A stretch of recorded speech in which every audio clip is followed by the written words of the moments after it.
আসসালামু আলাইকুম গাইজ, আপনারা সবাই কেমন আছেন? আশা করি আল্লাহর রহমতে ভালো আছেন। আমিও আপনাদের দোয়ায় অনেক অনেক বেশি ভালো আছি। তো প্রতিবারের মতো এবারেও একটি নতুন ভিডিও নিয়ে আপনাদের মাঝে হাজির হয়েছি।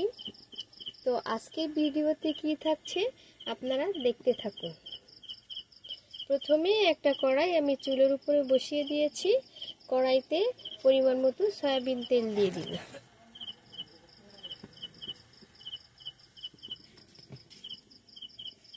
তেল গরম হয়ে গিয়েছে, এখন আমি মাছ ভেজে নেব।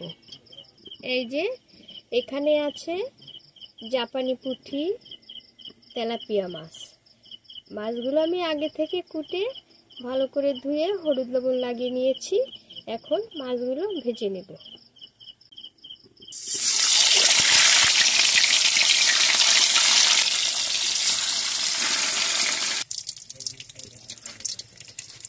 মাছগুলো ভাজা হয়ে গেছে, এই পাশে উল্টিয়ে দিব।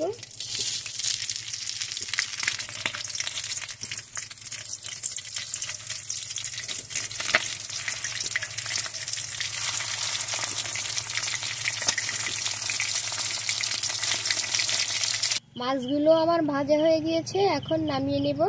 এভাবে অন্য মাছগুলো আমি ভেজে নেব।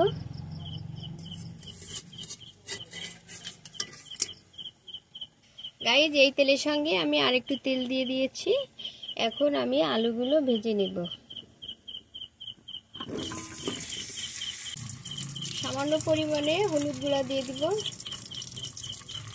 সামান্য পরিমাণে লবণ দিয়ে দিব। আলুগুলো আমি এপাশ ওপাশ করে ভালো করে ভেজে নেব।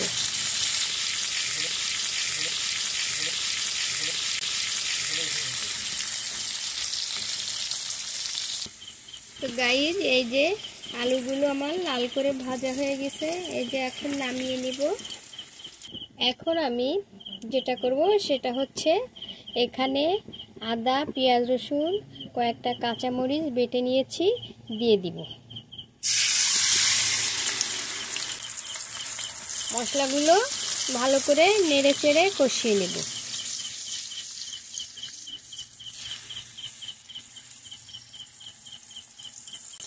এর সঙ্গে দিয়ে দিব পরিমাণ মতো হলুদের গুঁড়া,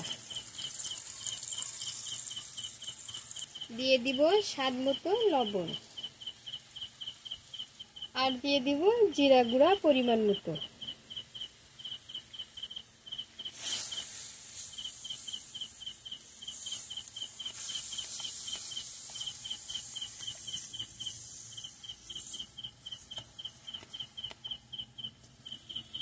সবশেষে দিয়ে দিব সামান্য পরিমাণে শুকনো মরিচের গুঁড়া।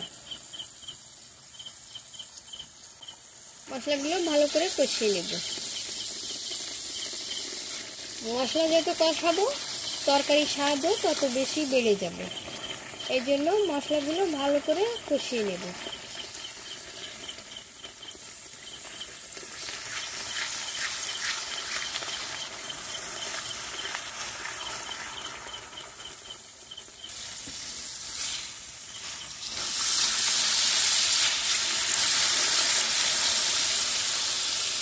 মশলাগুলো কড়াইয়ের ভিতরে যেন লেগে না যায়, এই জন্য সামান্য পরিমাণে পানি দিয়ে দিব। পানি দিয়ে ভালো করে নেড়ে চেড়ে কষিয়ে নেব মশলাগুলো।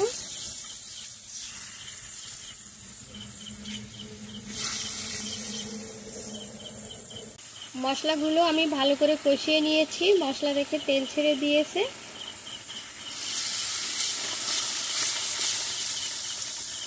এখন আমি মশলার সঙ্গে আলুগুলো দিয়ে ভালো করে কষিয়ে নেব।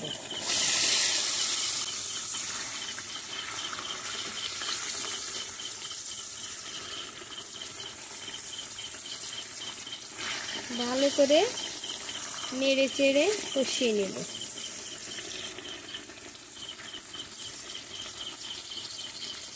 তো গাইস, আলু দিয়ে মশলার সঙ্গে আমার ভালো করে কষানো হয়ে গিয়েছে।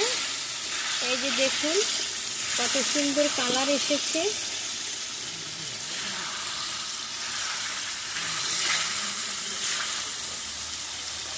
এখন আমি ঝোলের জন্য পানি দিয়ে দিব। চায়না পুঁটি, তেলাপিয়া মাছ, আলু দিয়ে আমি পাতলা ঝোল করব। এই জন্য ঝোলের পরিমাণটা একটু বেশি দিয়ে দিয়েছি।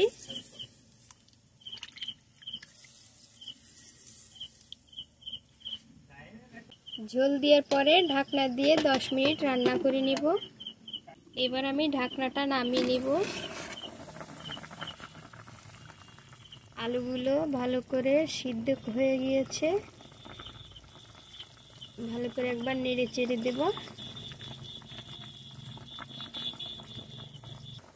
এবার আমি ভেজে রাখা মাছগুলো দিয়ে দিব। ভেজে রাখা মাছগুলো আলুর সঙ্গে আস্তে আস্তে মিশিয়ে দিব, যাতে করে ভেঙে না যায়। আলতো করে একটু নেড়ে চেড়ে দেব।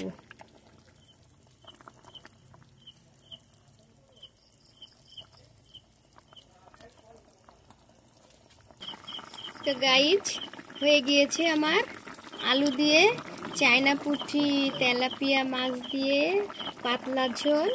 এখন আমি তরকারির উপর থেকে জিরা গুঁড়ো ছড়িয়ে দিয়ে তরকারিটা নামিয়ে নেব।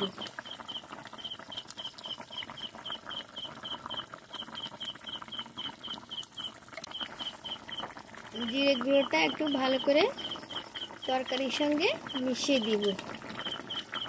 গাইস, যা সুন্দর ফ্লেভার আসছে, একবার খেলে বারবার খেতে ইচ্ছা করবে। আপনারা এইভাবে একবার রান্না করে খেয়ে দেখবেন।